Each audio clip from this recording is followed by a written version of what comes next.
Hey guys, it's Wednesday and today it's mostly working on the PC to get everything running the way that I want it. So after that I will actually install some of the benchmark software and see what this baby can do. Well, one of the things you almost forget as a Mac user is that when you install something you have to download all the drivers from the website of the manufacturer. Not automatically, but manually. So that's a little bit of a trouble, but on the other end, if it runs, it runs. So I'm now downloading all the software for the main board, after that the software for the video card. So this will take some time because our internet is not that fast. But in the meantime I can still do some copy work and other stuff on the MacPro, of course. Installed all the drivers and now it's time for Adobe. And by the way, I never liked lights in a computer, but this is pretty cool. It's now all green and it actually mimics the temperature of the CPU. So now you can actually see that when it's green the CPU is cool, and when it gets hotter it actually changes the light of the LEDs. And now that all the drivers are installed, by the way, the machine is also incredibly quiet, because without the drivers all the fans on the GPU were actually spinning like crazy. And now that all the drivers are installed, the GPU is very quiet, and that's, by the way, the video card. And it will only start spinning under stress. So it's incredibly quiet at the moment, and still all the fans are running. So pretty nice. Okay, the computer is still in standard settings, so no overclocking or performance. Let's start a Geekbench and see what happens. And here are the results from this machine. And yesterday we did this test on the Mac Pro, and I'm gonna give you the results next to each other in the next slide.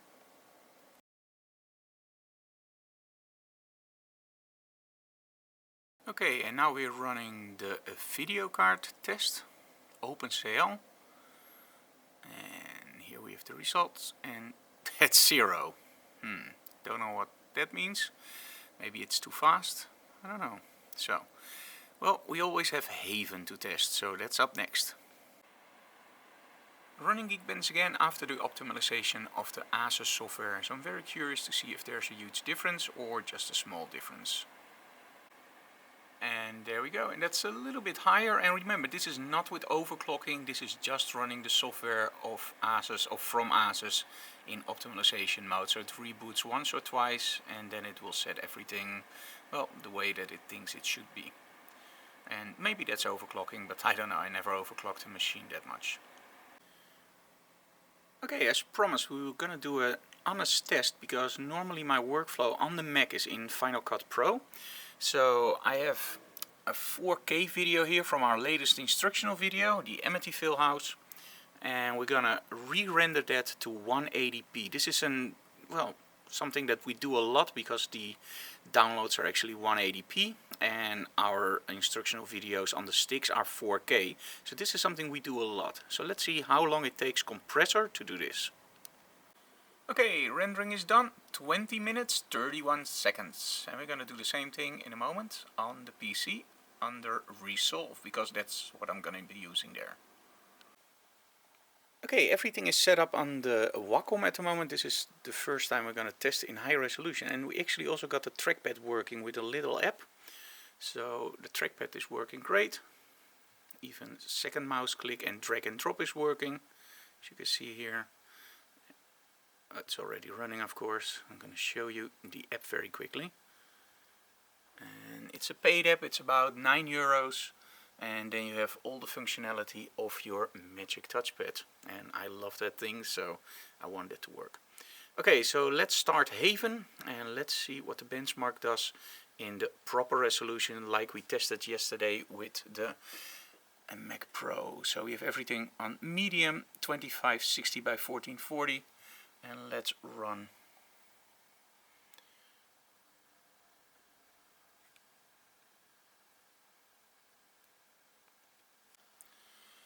Okay, on top you will see a huge difference compared to yesterday with the Mac Pro. We're now already on 147, 200 frames compared to the Mac Pro, who struggled to get 45. I think this is much faster. But let's do the benchmark. It's still running and it doesn't seem like the machine has any problems with it. It's still greenish, so that means that the temperature is actually on the low side.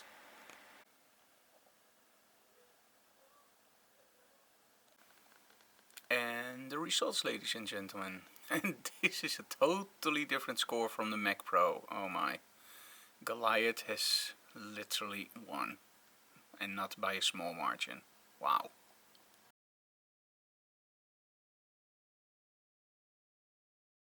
Okay, we now opened up the video file, and I actually first am gonna try Adobe Media Encoder. Because this is also, of course, some sort of compressor alternative, and I'm very curious to see how fast this will work. Okay, remember those 20 minutes on the MacPro? We're now 4 minutes 33 in, and it claims only 1 minute to go. 1 minute 46. That's a huge improvement. And there we go. 6 minutes 27.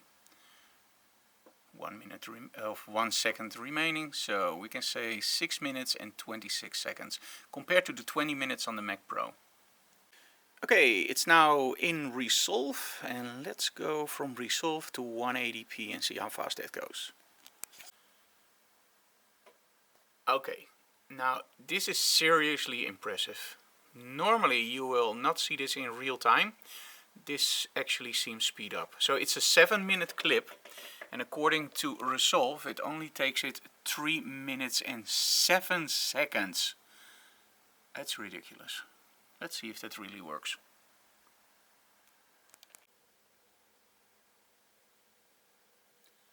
This is just sick.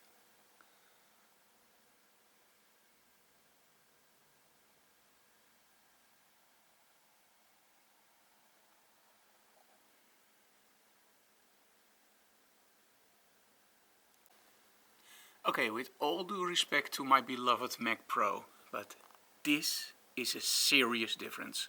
20 minutes to 3 minutes 29. I have to check if this clip was really 4K or if I loaded the wrong one, because I can hardly believe this. Oh, and by the way, the machine is still green. I don't know what I have to do to push this thing to turn even yellow, or let alone red. And I still don't hear the fans, so maybe we built one that's a little bit too fast. Okay, I did not make a mistake. This indeed is an Ultra HD clip. So it's exactly the same clip that Compressor did, that Adobe Media did, and yeah, Resolve. Wow. I think Resolve is gonna be my new baby. And it's free, guys. DaVinci Resolve from Blackmagic. Absolutely free editing software. And look at the speed. Okay, we're back home for dinner, and after that we're gonna see Rogue One. So I'm not gonna edit the video tonight, we're actually gonna edit the video tomorrow. Now, the conclusion at the moment for Project Goliath. Wow, wow, wow. I never knew, that there was such a huge speed increase. Now, don't get me wrong, the MacPro did its work awesomely. I never ever felt that it was really slow. I just felt that when we did a lot of video editing, that it could be a little bit like, not slow, but it took a while. Let me put it that way. And now that I see the Resolve performance on the Windows, it's absolutely breathtaking. And I checked everything twice, I didn't do anything wrong. Now, some people will complain like, okay Frank, can you do the same test with Resolve under macOS, or can you do the same test with Adobe Media Encoder under macOS? No. I'm not doing this video to benchmark the systems. I'm having my own workflow, and under Windows that will be Resolve with Media Encoder and Adobe Premiere. Under macOS that was Final Cut Pro X. So it wouldn't make any sense to do the test with Adobe Media Encoder under macOS. The difference is that big that I'm sure there will be a lot of difference there too. So my workflow will actually now change to Resolve on the Windows in combination with Premiere, because Premiere does a lot of stuff that Resolve can't, and of course then when you see what it actually does in rendering, it's pretty fast. And there we have Anyway getting ready for tonight. Gonna watch it in 3D, Rogue? Yeah. Okay, I need to know where the other glasses are. Okay, we have to find the other glasses. So anyway, so quick dinner and then up to Amsterdam for Rogue One. And tomorrow we're actually gonna do a little bit more, so it will be a combined behind the closed doors. Okay, ready to leave for Amsterdam for Rogue One. Yeah. Almost in Amsterdam, and of course it's raining. And the first stop we actually have to do is the Concertgebouw, right Annemiek? Yeah. Yeah, because we have to bring some flyers for Bibi. Now Bibi is a famous piano player, and every year around Christmas he's doing his famous Christmas concerts. And we actually designed the posters and the flyers with his biography. So we have to bring those to the Concertgebouw now before we go to the movies. And this is the 35th anniversary concert. Yeah, a 35th anniversary concert. So that's a huge, huge achievement. Amsterdam in Christmas style.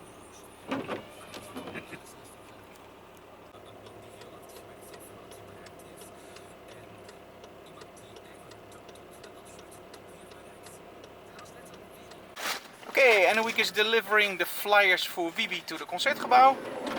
So I'm waiting in front. And after that we go to Pathé IMAX for Rogue One. Almost at the Amsterdam Arena for Pathé. What's in a name, guys?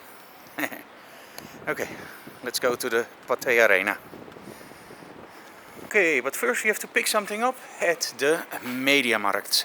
Okay, so we had to pick up the Chromecast Ultra 4K because we want to stream 4K to a display in the studio, and of course we also want to be able to watch YouTube in 4K, and the Apple TV doesn't do 4K, so it's time for the Chromecast.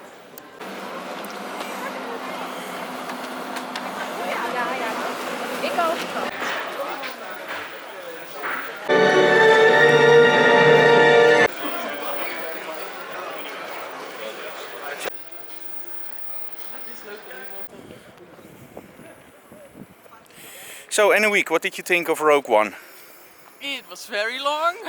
Very long, but how did you like the special effects? The quality was amazing. Yeah, IMAX 3D. Yeah. Absolutely stunning. But So no now- Spock, right? No Spock, and now we got some glasses for the next time. Oh yeah. I'm thinking of going with Brian in the Christmas holidays. Cool. Okay, now we have to find our car and then back to Emmeloord because it's pretty late, and tomorrow we have a meeting with Sony. It's already tomorrow. It's already tomorrow. So today we have a meeting with Sony. So this was Behind the Closed Doors for today, guys. And see you next time. Bye bye.